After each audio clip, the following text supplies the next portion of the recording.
Tutulungan ni Erika itong si Santino para makarating kay Rigor na si Miguelito ang totoong dumido kay David at hindi si Tanggol.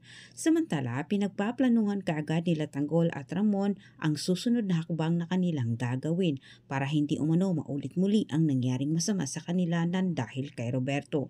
Ngunit napag-isip-isip naman ni Julio na kumuha umano sila ng isang tao na gagawin umano nila itong mata sa mga gerero upang sa ganitong paraan malaman nila ang mga plano ng mga gerero. Bagay naman na pagkasunduan ito nila Ramon. Sa kabilang banda, nagbago na ang tingin ni Julio dito kay Olivia matapos ding nadulas ang bibig ni Olivia at nasabi niya na siya'y may alam sa plano ni Roberto sa nangyari. Natauhan itong si Julio at napagtanto nito na tama ang sinasabi ni Ramon at tanggol sa kanila na hindi pagkakatiwalaan itong si Olivia. Sinabi ni Ramon kay Tanggol na babantayan umano nila ang bawat kilos ni Olivia. Patuloy naman nagbubulag-bulagan itong si Rigor sa katotohanan dahil puno ng puot at galit niya ang nararamdaman dito kay Tanggol sa mga Montenegro.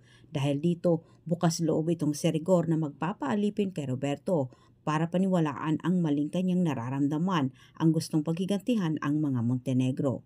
Walang nakuha naman ang tauhan ni Pilar kay Tinding sapagkat hawak ni Marites ang nasabing titulo. At higit sa lahat kasama na nila Santino at Erika itong si Tinding, gawa ng silang dalawa ang nakaligtas sa matanda. Gustong makausap ni Gustavo itong si Tinding para mismo marinig niya sa bibig ni Tinding ang katotohanan tungkol kay Marites. Ngunit pinaniwalaan nilang lahat lalo na sa mga Montenegro kay Tanggol at Tinding na itong matanda ay nawawala.